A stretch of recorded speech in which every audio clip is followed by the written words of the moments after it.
충격적인 연예인 성매매와 관련해서 백은영 문화연예부 기자 그리고 하재근 평론가와 함께 좀 더 얘기 나눠보겠습니다. 백 기자, 연예인들이 돈도 많이 벌고 뭐 협찬도 잘 받고 풍족할 것 같은데 성매매에 나서는 이유, 결국은 돈 때문인가요? 네, 시대에 따라서 성매매를 하는 이유는 조금씩 다릅니다. 네. 과거에 같은 경우에는 권력을 가진 정치인에게 성매매를 하는 경우가 많았습니다.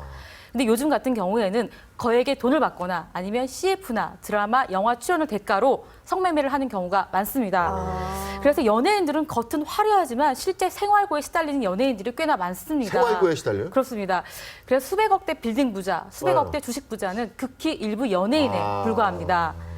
그래서 지난해 1인당 연예인 평균 소득이 얼마인지 아십니까? 얼마 정도 될 것 같아요? 연봉이 우리로 따지면. 네. 글쎄, 얼마쯤 되나? 3,473만 원이었습니다. 일반인이 2,817만 원인 거 비교하면 얼마 차이가 나지 않습니다. 네. 네. 그리고 연예인 환경이 달라진 것도 큰 한몫을 하고 있습니다. 예, 밤무대, 특히 가수들의 밤무대나 축제 행사가 굉장히 많이 줄었습니다. 네. 또 영화계에는 특정 연예인에 대한 쏠림 현상이 뚜렷합니다. 이것은 예능계도 마찬가지입니다. 그렇기 때문에 연예인 간의 경쟁이 매우 치열해졌습니다. 그러니까 부익부 빈익빈 현상이군요. 그렇습니다. 그렇기 때문에 품위 유지는 해야 되겠고 또 그리고 미래에는 불안하기 때문에 이 같은 예. 검은 유혹에 쉽게 노출되는 것 같습니다. 하재근 평론가는 어떻게 보세요? 지금 방금 말씀하신 품위 유지, 그게 이제 핵심이라고 보는 거죠. 품위 유지. 그렇죠. 결국 써야 된다. 연예인들은 뭐 차도 외제차, 뭐 좋은 뭐 빌라, 네. 비싼 옷, 명품백 이런 걸 이제 하려고 하는데 네. 그 돈이 하늘에서 뚝 떨어지는 게 아니니까 그 적은 소득 갖고 그런 걸 하기 위해서는 결국에는 좀 이상한 일을 해야 되는 또 이런 얘기도 있죠. 그 사치와 관련해서 어느 기획사에서 연습생한테 소문인데 예. 룸사롱에 나가도록 했는데 어. 정식으로 데뷔한 이후에는 그걸 금지했다는 거죠. 예. 그런데 본인들이 룸사롱 나가던 시절에 고소득으로 누리던 사치를 잊지 못해서 몰래 계속 몰래바이트를 하다가 스스로 그쵸. 복수해 나간다고? 예, 거기서 뭐 1,000만 원 막 이렇게 벌던 시절을 잊지를 못해서 그런 경우가 많습니까? 많지는 않겠죠. 그죠? 또 어쨌든 이런 게 이제 설로 떠돌고 있는데 네. 이러한 품위 유지와 사치에 대한 욕망 이런 게 결국에는 성매매로 이어지는 것이 아닐까 그렇게 생각이 됩니다.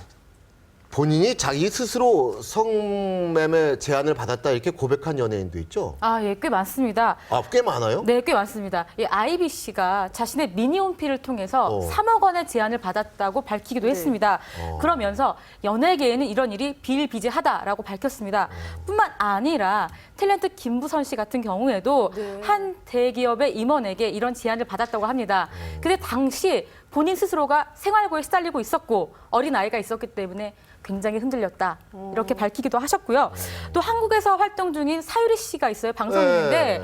밤에 전화를 받았대요. 술자리에서. 그러면서 프로그램 출연을 거론하면서 술자리에 나와라라고 얘기를 했다고 합니다. 근데 자신이 거절을 하니까 프로그램에서 하차하게 됐다면서 이렇게 밝히기도 했습니다. 뿐만 아니라 굉장히 유명한 배우죠. 정세희 씨 같은 경우에도 네. 그분은 백지수표를 받았다고 합니다. 예. 예, 제안을 받았다고 합니다. 실제로 연예인 몸값이 문건이 나돈 적이 있어요. 연예인 몸값, 네. 하룻밤값 네, 말하자면. 네, 하룻밤값이 아니라 한 달 기준 몸값이 한 달 나돌았는데 기준 예, 애인이 되는 것에 대한 그렇습니다. 네. A급 같은 경우에는 10억 원입니다. 한 달에 10억 원. 어. B급은 5억 원. 네. C급은 2억에서 3억 원. 그리고 신인은 1,000만 원이었습니다. 와. 예, 이런 문건이 나돌아서 굉장한 파문이 나돌았습니다. 그런데 이런 연예계 성매매 문제는 언제부터 본격적으로 불거진 건가요? 이게 이제 크게 사회적으로 문제가 됐던 것이 예. 70년대 이른바 칠공자 파문. 그때 이제 그 재력가의 자제들 7명이 수많은 연예인들하고 그렇죠. 막 놀아났다라고 해서 그때 마담 뚜가 중간에서 소개를 해서 그 자제들하고 이렇게 했던 여자 연예인들 수가 100여 명에 달한다고 해서 사회적으로 굉장히 이제 크게 논란이 됐었고 네.